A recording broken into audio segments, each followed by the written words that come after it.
Nous vous informons que ce programme est déconseillé aux moins de 10 ans. The Lake County coroner has sealed off this house and the cabin behind it. Un double homicide détruit une famille américaine.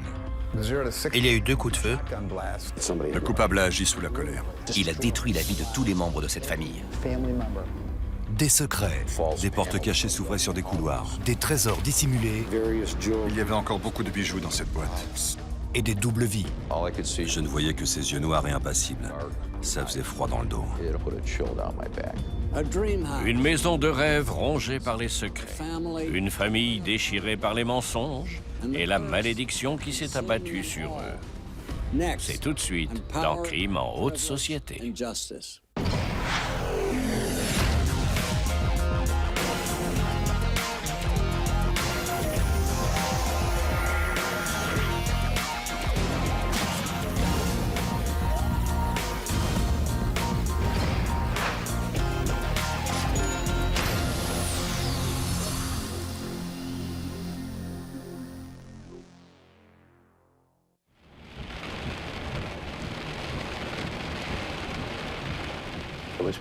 L'orage a éclaté un peu après minuit. C'est cet orage qui a mis fin à toutes les querelles.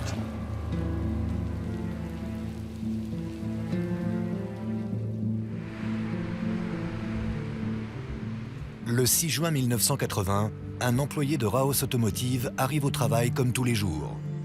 Son patron, le propriétaire Bruce Raos, est toujours là pour l'accueillir. Bruce Raos avait ses petites habitudes. Il ouvrait toujours à la même heure et remplissait toujours la caisse. Mais ce jour-là, les choses sont très différentes. La station-service était fermée et il n'y avait pas d'argent dans la caisse. L'employé appelle le domicile de son patron et tombe sur Billy, le fils de 15 ans de Bruce Raos. Il lui a dit que son père n'était pas à la station-service et qu'il lui fallait une clé du coffre. Il voulait passer vite la chercher à leur domicile. Billy lui a dit d'attendre un instant. Il a posé le combiné du téléphone. Et 1 minute après, l'employé a entendu des cris.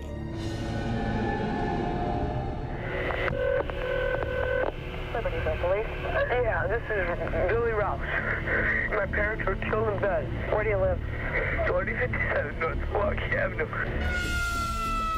À environ 9 h du matin, on m'a bipé. Je devais me rendre immédiatement à Libertyville. Les enquêteurs se précipitent sur les lieux. Un gigantesque domaine équestre dans le quartier le plus huppé de la ville. On ne pouvait pas rater la maison. Quand je me suis garé dans l'allée, il y avait déjà plusieurs voitures de patrouille et les voitures de plusieurs enquêteurs.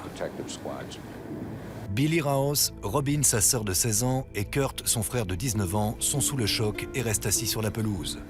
Les enquêteurs, eux, entrent dans la maison.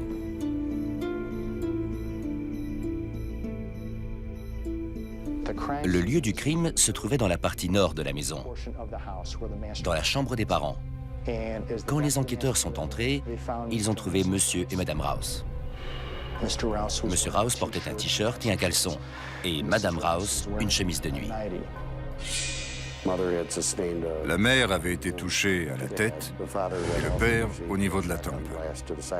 Il avait aussi reçu plusieurs coups à la tête et on l'avait poignardé 7 fois dans le cœur. C'était un crime très violent. N'importe quel policier enquêtant sur une affaire de ce genre vous le dira. La personne qui avait commis ce crime avait agi par haine. Les enfants disent aux enquêteurs qu'ils ignorent qui aurait pu vouloir tuer leurs parents. Et malheureusement, aucun d'eux n'a entendu ou vu quoi que ce soit d'inhabituel cette nuit-là.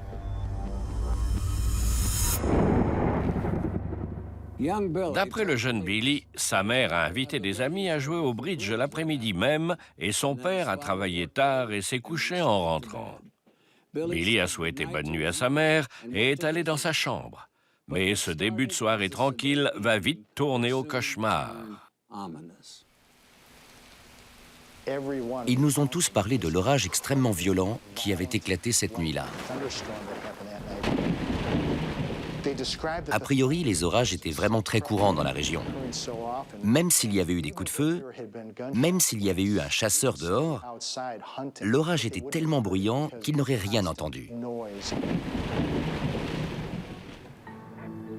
Kurt vit dans l'annexe à environ 500 mètres de la maison et n'a pas vu ses parents de la soirée. Quant à Robin, elle reste tard à la soirée dansante de son école, la prestigieuse Lake Forest Academy. Elle avait quitté la soirée à environ 23h30. Et elle avait ramené une amie chez elle.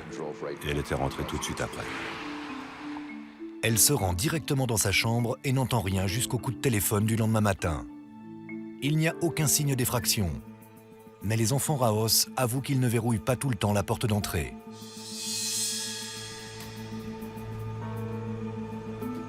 Les officiers de la police scientifique commencent à chercher des indices dans la maison. On avait énormément à faire sur le lieu du crime. Il fallait qu'on passe cette maison gigantesque au peigne fin. C'était une maison ranch à 2 étages, équipée notamment d'une piscine intérieure. Mais elle était agencée de façon étrange. On a trouvé des portes cachées dans plusieurs pièces à l'étage. Elles s'ouvraient sur des couloirs secrets qui reliaient certaines parties de la maison et permettaient de la traverser de bout en bout. D'après les policiers, un intrus s'est peut-être introduit en cachette dans la maison et est peut-être resté là pendant des heures. Ces portes permettaient avant tout aux électriciens ou aux plombiers d'avoir accès à la tuyauterie et au réseau électrique. Mais c'était tout de même très étrange. Ils trouvent également un vide sanitaire sous la piscine intérieure. On pouvait passer sous toute la maison. Quand nos enquêteurs se sont faufilés par là, ils ont pris des projecteurs portables, les ont raccordés à des rallonges électriques et ont disparu dans l'obscurité. Ils se rendent compte que le sac à main et la boîte à bijoux de Darlene Raos ont disparu. Et ils font une autre troublante découverte dans le couloir. Le père était un fervent chasseur. Il possédait énormément d'armes et de munitions. Mais tout avait disparu. Des équipes de télévision commençaient à arriver. Les nouvelles vont vite dans ce genre d'affaires. Tout le monde connaissait les Raos et pensait que c'était une famille riche et sans histoire. Du moins jusqu'à ce qu'on retrouve Bruce et Darlene morts. On sentait que l'atmosphère était tendue, comme toujours après un crime violent. En particulier dans un quartier comme celui-ci où les policiers n'ont pas l'habitude des affaires de meurtre. C'était un crime si inhabituel et violent que même les policiers semblaient sous le choc. Les gens se mettent immédiatement à jaser. Bruce aurait fait des affaires avec des gens peu fréquentables.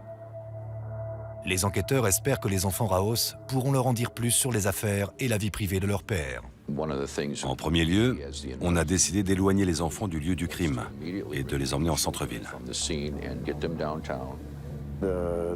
On a d'abord essayé d'interroger ces enfants pour en apprendre plus sur leur famille. Mais les enquêteurs n'ont pas le temps de poser leurs questions.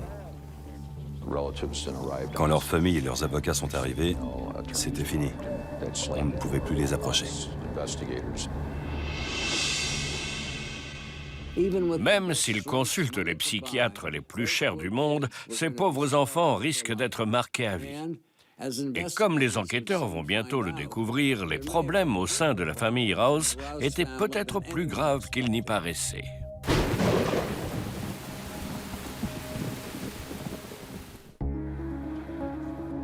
The Lake County coroner has sealed off this house and the cabin behind it. And Lake County Sheriff's Police are going over the 7 acres of property here with a fine-tooth comb. The way that the bodies had been treated brutally, that it would be a person that would have had to have an awful lot of hatred. Les parents semblaient très bien s'entendre avec leurs 3 enfants, et soudain, on retrouvait Bruce et Darlene morts dans leur lit, en plein milieu de la nuit. Forcément, les gens voulaient en savoir plus sur cette affaire. Tous les habitants de la région en parlaient et l'affaire faisait la une des journaux. Un couple de millionnaires tués dans leur demeure. Ces 2 personnes avaient été violemment tuées dans leur lit en pleine nuit, mais en plus tout le monde les connaissait. Les habitants de la ville en faisaient une affaire personnelle. On se croirait dans un film d'horreur. Le tueur court toujours. Il est en possession des armes et des munitions de Bruce Raos. Et il semble particulièrement dangereux. À mon avis, les habitants de la ville ne risquent pas de dormir sur leurs 2 oreilles.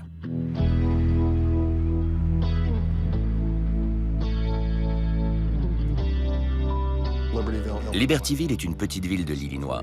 Tout le monde se connaît ici. Je connaissais les Rouse de nom, comme beaucoup. Bruce Rouse était un homme d'affaires. Il avait plusieurs magasins. Quand on conduisait une voiture à Libertyville, on risquait forcément d'entrer en contact avec les Rouse un jour ou l'autre. Bruce travaillait encore tous les jours. On a découvert les corps parce que Bruce n'était pas encore à la station-service à 6 heures du matin. Je ne sais pas si beaucoup d'hommes riches continuent à aller travailler à 6 heures du matin, mais Bruce, lui, le faisait. Dans les années 1950, après avoir fini le lycée à Libertyville, Bruce Rouse rencontre Darlene Stenlund et tombe amoureux d'elle. Il achète sa première station-service et le couple travaille jour et nuit pour assurer la réussite de leur entreprise et fonder une famille. À partir des années 1970, leur travail paye enfin. Les Rouse sont une des familles les plus riches de Libertyville. Ils emménagent avec leurs 3 jeunes enfants dans une maison de 13 pièces située sur un terrain de 3 hectares comprenant des écuries et une annexe pour les invités. Ils étaient fortunés. Leur résidence et leur terrain étaient immenses. Et ils avaient même une piscine intérieure et une annexe pour les invités. Bruce et Darlene offrent à leurs enfants tout ce qui se fait de mieux. Ils avaient tout. Des poneys, des chevaux, des selles, des écuries, des motos et tous les jouets qu'on s'attend à trouver dans une famille aussi riche. Darlene était mère au foyer, mais elle allait jouer au bridge et au tennis. Bruce Rouse avait monté des affaires dans tout le comté de Lake, pas seulement à Libertyville. Il avait gagné beaucoup d'argent et il employait beaucoup de gens. C'était des privilégiés.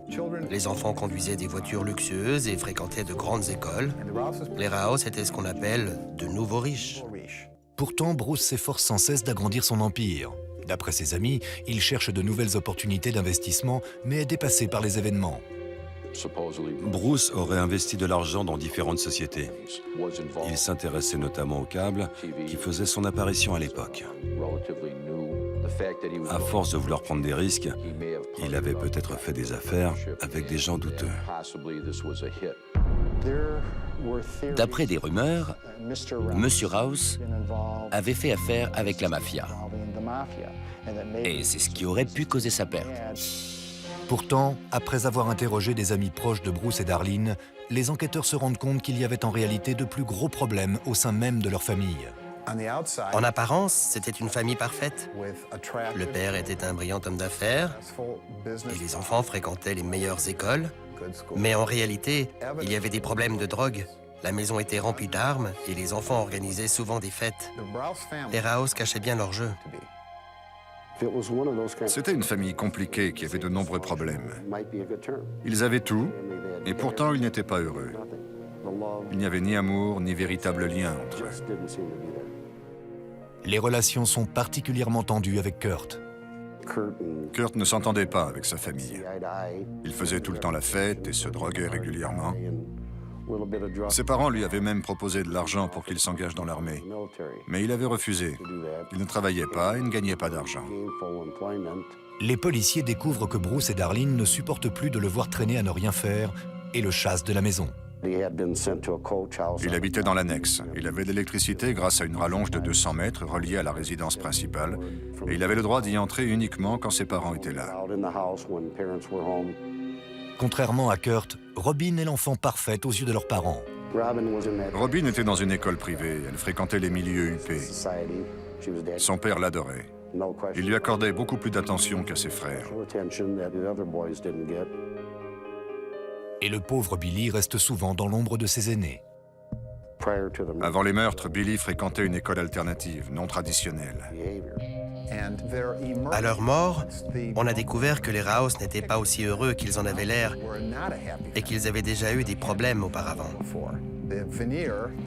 Cette image de famille riche et parfaite que renvoyaient les Rouse se brisait peu à peu. La police envisage le moindre coupable, des membres de la mafia de Chicago aux employés de la station-service de Bruce. Mais ils commencent à se demander si le vrai coupable ne faisait pas en réalité partie de l'entourage du couple.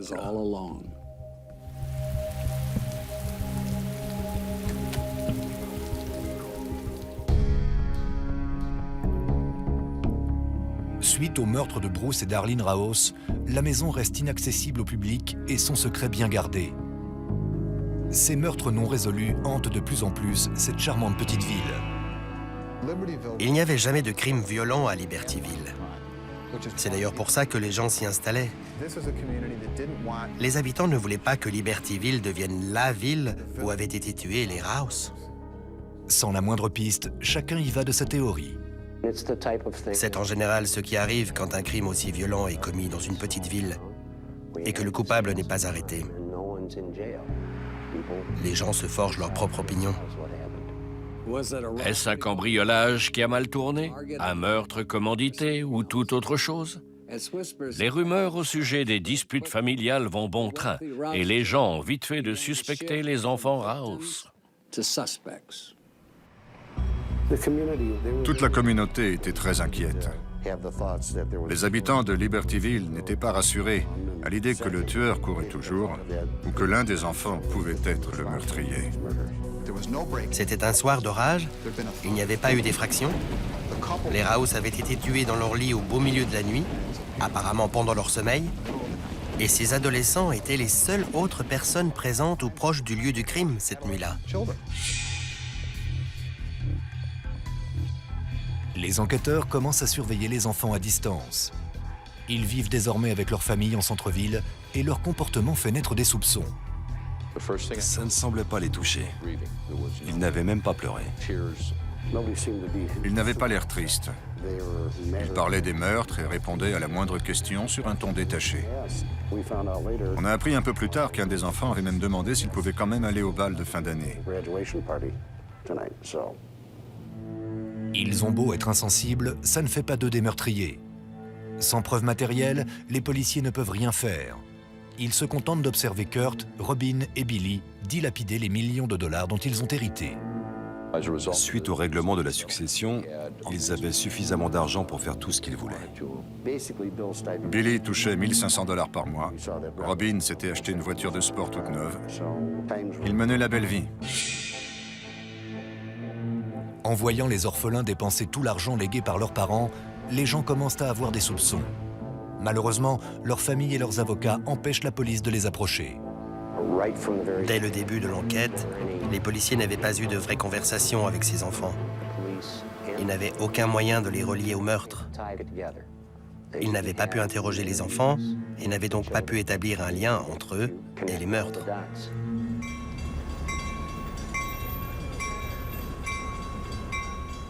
Puis, 2 mois après les meurtres, Billy le Benjamin contacte les enquêteurs. En août 1980, Billy a voulu nous voir pour essayer de nous aider à résoudre l'enquête. Il nous a demandé de lui montrer les photos du lieu du crime. On était à la fois très surpris et intrigués. Le policier a prévenu Billy que les photos étaient très choquantes et qu'il n'arriverait pas à les regarder. Mais il a insisté pour les voir. Il voulait nous aider à résoudre l'enquête. Les enquêteurs observent Billy pendant qu'il examine les photos.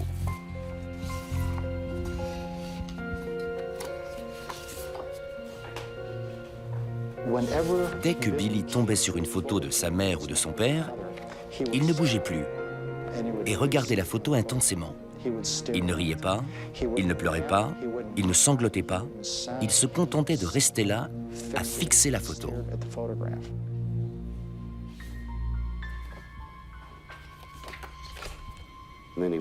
Tout d'un coup, il nous a dit que le sac de sa mère n'était plus sur la chaise.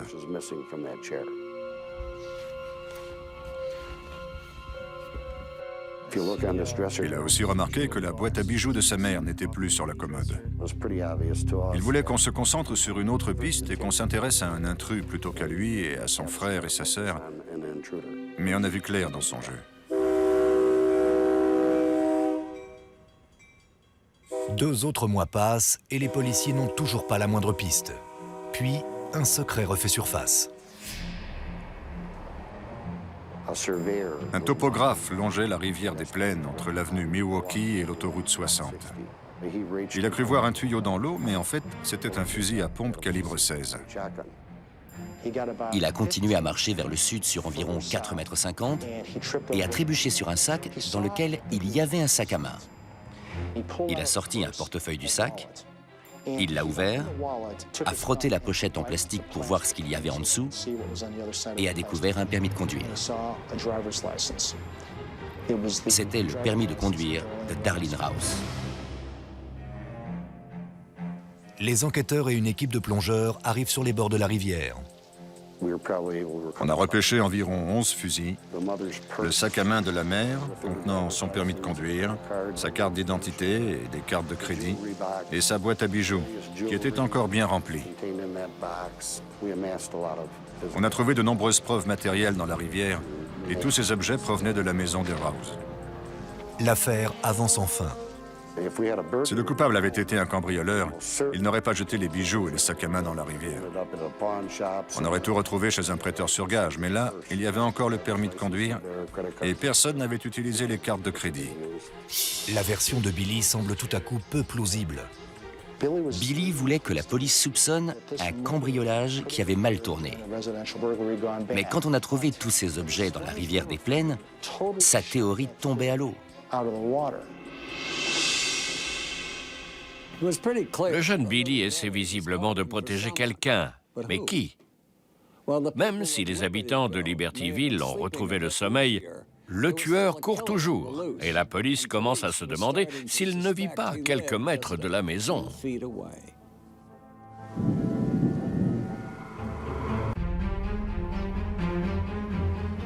Après avoir découvert les objets de valeur des Rouse au fond de la rivière, les policiers soupçonnent de plus en plus l'entourage des victimes.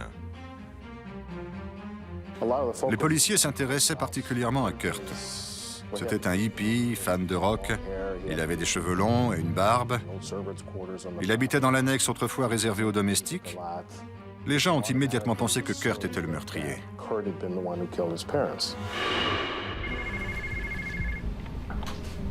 Les enquêteurs sont ensuite contactés par une université dans l'Iowa où l'ex-petite amie de Kurt est étudiante. Après avoir découvert que Kurt avait demandé un permis de port d'armes, la police locale le surprend en train de suivre son ex-petite amie. Malheureusement, il disparaît avant qu'on arrive à l'arrêter. Lorsque les enquêteurs interrogent l'ex-petite amie dans l'Iowa, elle leur avoue que Kurt n'a jamais parlé des meurtres. Avec ses cheveux en bataille et son regard dans le vague, Kurt ressemble étrangement à un membre de la famille Manson. Mais les enquêteurs ne peuvent pas prouver que le harceleur présumé a bien tué ses parents. Il ne leur reste plus qu'un espoir, faire parler son frère ou sa sœur. On était sûr que Robin parlerait tôt ou tard. Quand on avait interrogé Robin, elle avait sous-entendu que son frère était impliqué dans le meurtre de leurs parents. Mais elle ne nous avait pas dit pourquoi elle avait cette impression. Elle ne nous avait donné aucun détail précis.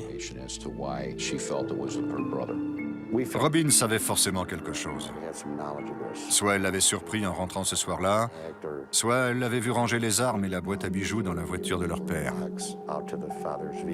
Le bureau du procureur faisait tout son possible pour donner l'immunité à Robin Rouse, afin qu'elle puisse témoigner devant un jury. Malheureusement, quelques jours avant que Robin ne s'entretienne avec la police, l'affaire prend une tournure tragique. Robin conduisait sur l'autoroute de Racine, dans le Wisconsin, sous une pluie battante. Elle a perdu le contrôle de son véhicule et a percuté un lampadaire. Elle a subi un traumatisme crânien très grave et est morte des suites de ses blessures. Si on en croit les rumeurs, elle se rendait au poste de police pour témoigner. Tout le monde pensait que Kurt était responsable et qu'il avait trafiqué la voiture de Robin pour qu'elle ait un accident. La mort de Robin a été un vrai coup dur. Elle était notre seule piste. Aucun des relevés téléphoniques ou des rapports médico-légaux qu'on a obtenus après ça ne nous ont permis de faire avancer l'affaire. Les détectives n'ont plus le choix, ils doivent abandonner l'affaire. Il faut des preuves pour inculper quelqu'un. Les soupçons ne suffisent pas. Malheureusement, on n'avait aucune preuve. Pourtant, l'affaire continue de hanter les enquêteurs. Je n'ai jamais pu oublier cette affaire. J'avais l'impression d'avoir une épine dans le pied. Je ne pouvais pas laisser tomber.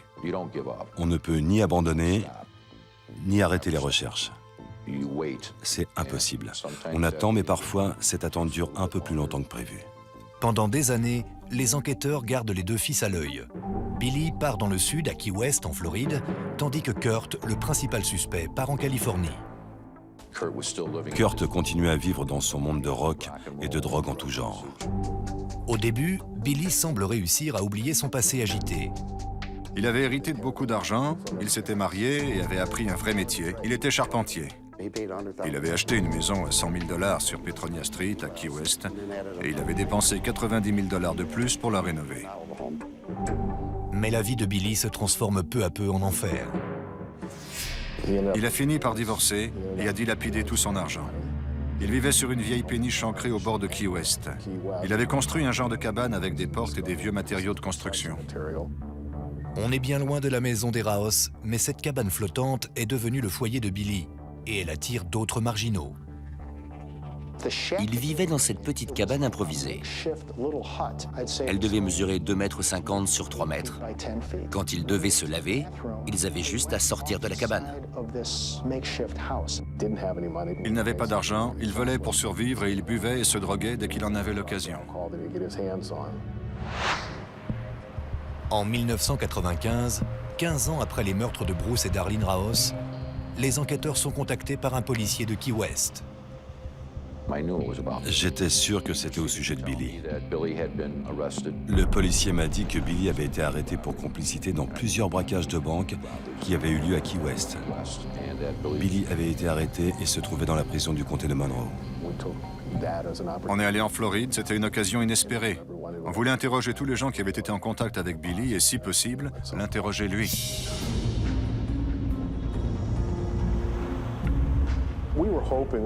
On espérait que Billy ait tout avoué à quelqu'un à Key West, soit lors d'une soirée bien arrosée, soit dans un moment de culpabilité. L'arrestation de Billy est l'occasion rêvée de savoir enfin ce qui s'est vraiment passé lors de cette nuit d'orage.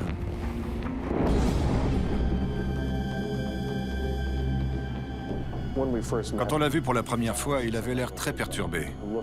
Il avait le regard dans le vague, j'avais l'impression d'être face à un mur. Il a parlé de sa vie avec sa famille et de la mort de ses parents.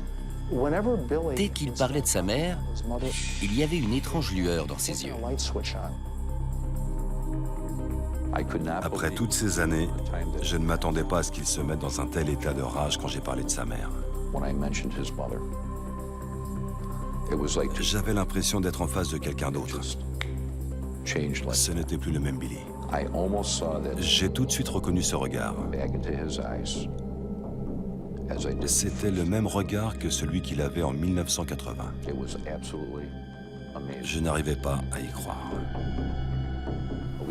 Au bout d'un moment, Billy nous a avoué qu'il ne se rappelait pas ce qui s'était passé cette nuit-là. Ça ne suffisait pas à prouver sa culpabilité ou son innocence. Il ne se souvenait simplement plus de cette nuit.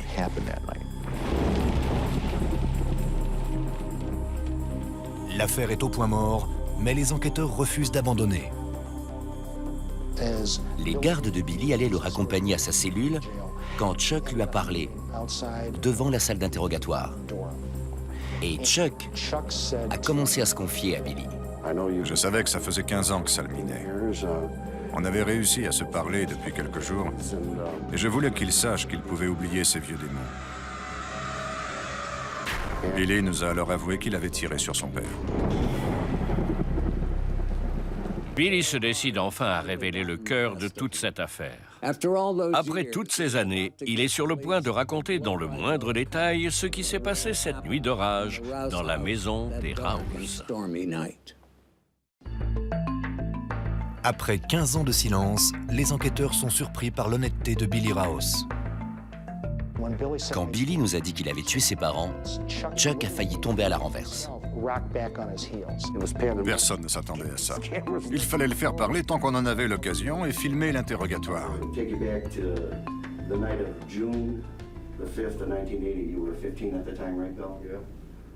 Il leur parle de sa rancœur, de sa colère sous l'effet des drogues et des reproches de sa mère.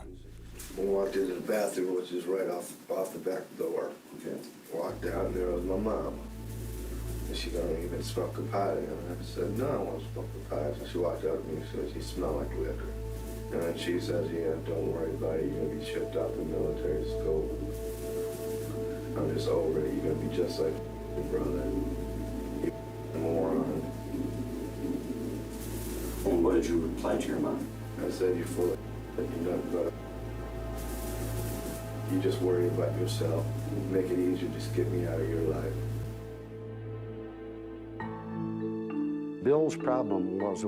Billy s'entendait bien avec son père. C'est avec sa mère que ça n'allait pas. D'après lui, elle passait son temps à lui faire des reproches. À ses yeux, il n'était qu'un bon à rien.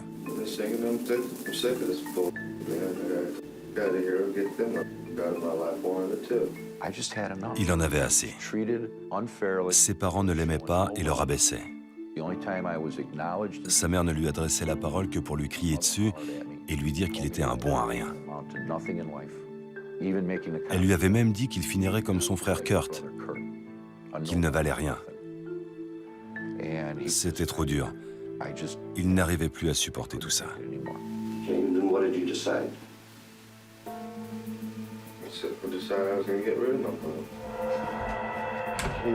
Il est allé dans la penderie près de sa chambre, là où son père rangeait ses fusils et ses carabines. Il a pris un fusil à pompe, il est retourné dans sa chambre, et il s'est assis et a nettoyé le canon.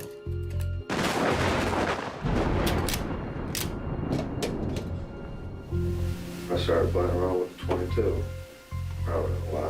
I thought it was a neat old gun. And I got a 16 gauge to get in and walked around the house. And I said, well, I'm going to do it, I'm going to do it. I sat there for about 10 minutes looking at it. And what was going through your mind? T'es qu'un raté, un bon à rien.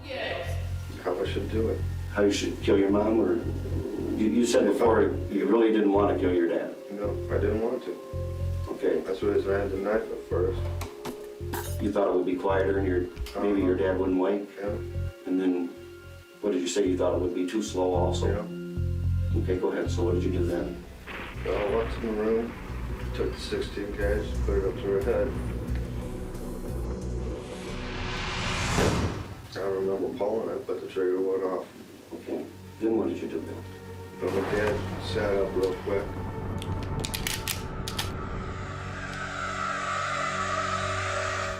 Trigger went off again. It wasn't that good of a shot. It just grazed him more or less. I ran around the other side, started hitting him with the butt of the gun. And I don't know how many times I had my head, but that didn't work. He was still. And I didn't want him in misery. So I grabbed the knife and I stabbed him, and then until he quit moving. Et là, Billy a paniqué. Il se demandait pourquoi il avait fait ça et surtout, comment il allait pouvoir dissimuler son crime. I took the jewelry box, I brought that up, hid it in the utility room, and I went back in and messed up some drawers. Then I saw her purse there, so I took that, took a bunch of credit cards and stuff. What were you going to do? I don't know, man. I was thinking, man, I'll take a credit card and get out of the state. I don't know. I don't know what I was thinking, man. Billy monte dans la voiture de son père et se dirige hors de la ville. Quand Billy est arrivé au niveau de la rivière des Plaines, il s'est mis à pleuvoir très violemment.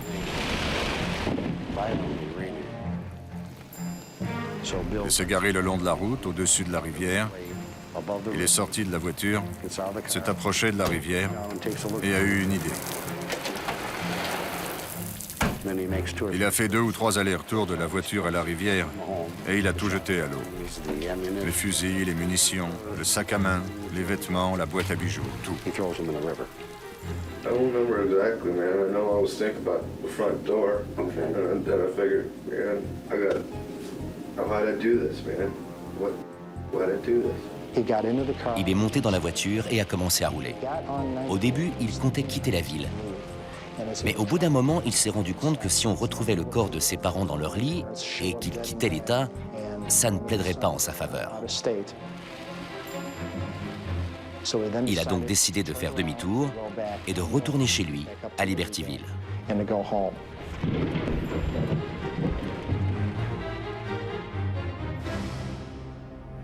Are you sorry that your parents are dead, Bill? Yes and no. Yes, because the I had to deal with them was gone. And then no, because it really up my sister. Any time over this last 15 years, have you ever had any discussion with Kurt about it? You know, The subject has never come up? I've never told nobody. If I had told anybody anything about it, it had to be a drunken stupor, which ain't unusual for me to be in a drunken stupor. That's the only way I could deal with it. I mean, it's eaten me up for 15 years. I really don't give a about my life right now. If you want to look at the way I've lived. Ces 30 jours dans la prison du comté de Monroe lui avaient permis de se désintoxiquer. Il ne pouvait ni se droguer ni boire. Il n'avait pas d'autre choix que d'affronter sa culpabilité. How much can you drink? I can't tell you how much I've drank in 15 years. As much as I can get my hands on. Quand on a l'habitude d'être tout le temps drogué et ivre, l'état de manque peut vous rappeler brutalement à la réalité. Pour la plupart des gens, c'est un combat de tous les jours. Mais Billy, lui, semblait étrangement calme. Il a accepté de rentrer à Libertyville et d'être jugé. On a pris l'avion jusqu'à Miami et ensuite on a roulé pendant plus de 250 km. Billy était décontracté, il racontait même des blagues. Il a demandé à Chuck s'il pouvait conduire. On aurait dit qu'il avait enfin été libéré d'un grand poids. Il pouvait enfin se détendre. Mais la police n'en a pas fini avec lui. Quand les avocats de la défense savent qu'un coupable a avoué, ils essaient tout de suite de décrédibiliser ses aveux. On savait qu'on allait devoir se battre, mais on était persuadé qu'il serait jugé coupable. Mais Billy engage des avocats et a bien l'intention de se battre. Les avocats de la défense nous accusaient d'avoir fait pression sur Billy pour obtenir des aveux. D'après eux, comme il était en état de manque, on ne pouvait pas l'interroger. Et il aurait dit n'importe quoi pour qu'on le laisse tranquille.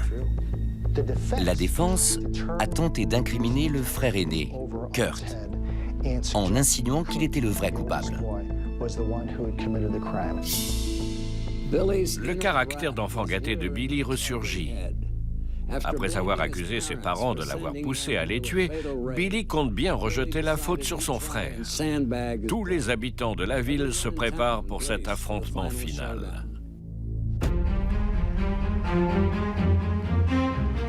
Après des années de questionnement, Libertyville se prépare à assister au dernier chapitre concluant le mystère du meurtre des Raos. L'atmosphère était aussi tendue que si le procès avait eu lieu 1 ou 2 ans après les meurtres.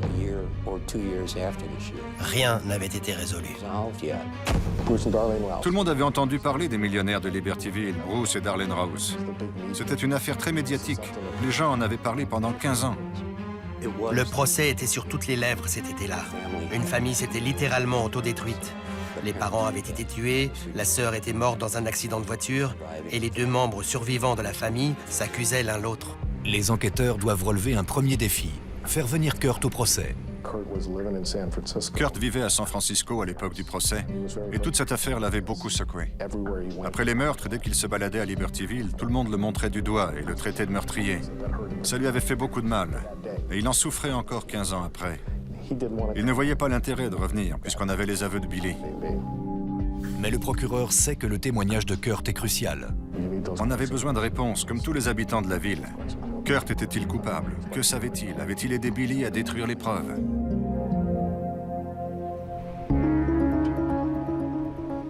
Le 31 juillet 1996 débute le procès pour meurtre de Billy Raos dans le comté de Lake, dans l'Illinois. L'accusation commence par présenter la preuve la plus accablante, les aveux de Billy. Il a tout repris depuis le début et a décrit la nuit entière dans les moindres détails, sans qu'on ait besoin de lui poser de questions. Il parlait d'un ton très détaché. Il nous a donné des aveux très détaillés. Il ne s'est pas contenté de corroborer notre version des faits. Il a évoqué des éléments dont nous ignorions jusqu'alors l'existence. C'était lui le coupable. Ça ne faisait aucun doute. Les jurés ont pu visionner ses aveux. Ils ont vu que nous n'avions pas fait pression sur Billy. Ils ont vu qu'il était à l'aise, il fumait, buvait du café et parlait librement. La vidéo parlait d'elle-même.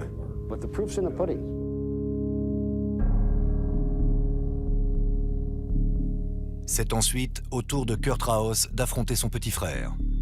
Tout le monde se demande si les rôles vont s'inverser. Pour les habitants de la région, Kurt était le méchant de l'histoire. C'était lui qui avait tué ses parents. Lorsque Kurt est entré dans la cour, c'était la première fois qu'il voyait son frère en plus de 10 ans. Kurt s'est approché du banc des accusés et a posé sa main sur l'épaule de Billy. Les avocats de la défense présentent Kurt comme un adolescent paresseux, chassé du foyer familial et en conflit avec ses parents. Mais son témoignage émouvant va à l'encontre de leur plan. La défense insinuait que Kurt était le coupable et que Billy avait été injustement inculpé à sa place. Mais Kurt était en larmes. Billy ne lui avait pas dit qu'il avait tué leurs parents, mais Kurt savait que ce n'était ni lui ni Robin, et que par conséquent, c'était sûrement Billy. Pendant que les avocats s'affrontaient devant le juge, Kurt était tout seul dans son coin. Il s'est penché au-dessus de la barre des témoins et il a vu une photo de sa sœur. Il l'a prise, l'a approchée de lui, l'a bien regardée et il s'est mis à pleurer. Rien de ce que j'aurais pu dire n'aurait convaincu les jurés. Mais quand ils ont vu la réaction de Kurt, ils ont enfin compris qui il était vraiment.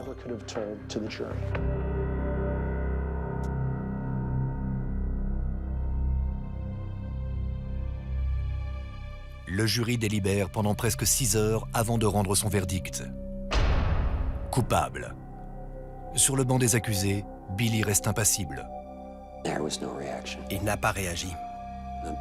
D'après les gens présents ce jour-là, il est resté de marbre.